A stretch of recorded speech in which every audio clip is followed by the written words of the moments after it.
les 10 commandements.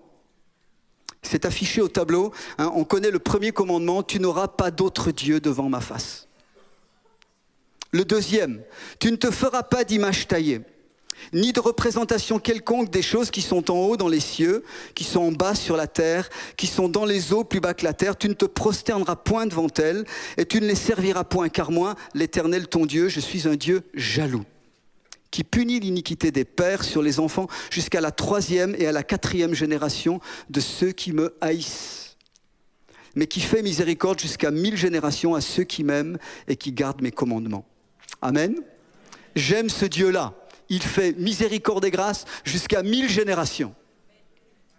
Mais il nous dit aussi, hein, que je regarde rapidement ce texte-là, qui est un texte de référence de l'Ancien Testament, bien sûr. On a un ordre très clair ici. Hein. Tu adoreras le Seigneur ton Dieu, lui seul, tu n'auras pas d'autre Dieu devant ma face. Et puis, il fait tout de suite allusion, donc, au culte idolâtre. À l'époque, c'était des images, toutes sortes, on adorait la nature, etc., des éléments naturels, des animaux. Et donc, Dieu dit si clairement que l'idolâtrie a une incidence sur les générations futures. 3 à 4 générations. J'avais 21 ans et demi quand je me suis donné au Seigneur. Mais je venais d'une famille profondément religieuse, catholique. J'ai fait les chapelets, j'ai prié Marie, j'ai prié les morts le 1er novembre, etc. J'avais tout ça là. Je cherchais Dieu, je lisais la Bible depuis l'âge de 16 ans, à 22 ans, presque à 21 ans et demi. Je trouve la réponse un jour en mettant les pieds dans une église évangélique où j'entends le message du salut par la foi et par la grâce. Amen. J'ai tout reçu, la nouvelle naissance, le baptême dans l'esprit, tout. J'ai eu le Pâques complet le même jour et le baptême quelques jours plus tard.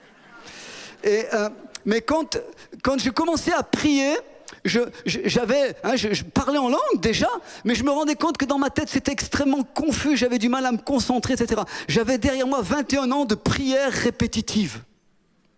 Et je suis en train de vous dire des choses là, hein, je ne suis pas en train de juger ou de condamner des personnes, qu'on m'entende bien, beaucoup de gens sont en train de m'écouter sur le net, mais je parle d'un système religieux, idolâtre. Et je peux vous dire en quelques mots, j'ai été obligé d'être délivré dans ma tête.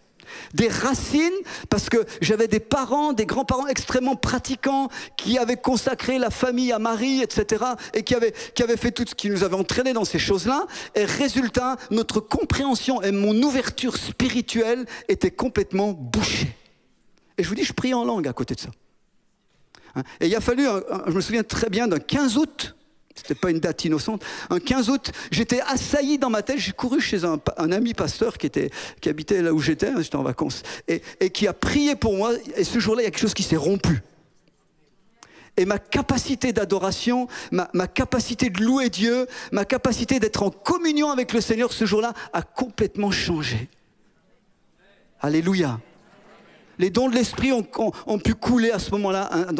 Tout ça pour nous dire que, je rappelle que je voudrais juste quand même être précis là-dessus, dans le catéchisme catholique depuis 420, depuis Augustin, on a enlevé le 2e commandement.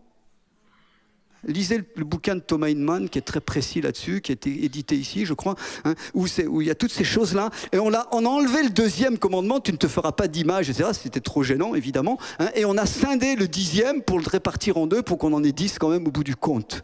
Encore une fois, hein, je précise bien, je n'ai rien contre les personnes. Je connais des gens dans toutes sortes de milieux religieux qui sont extraordinaires, mais le système parfois est perverti. Et les doctrines sont fausses.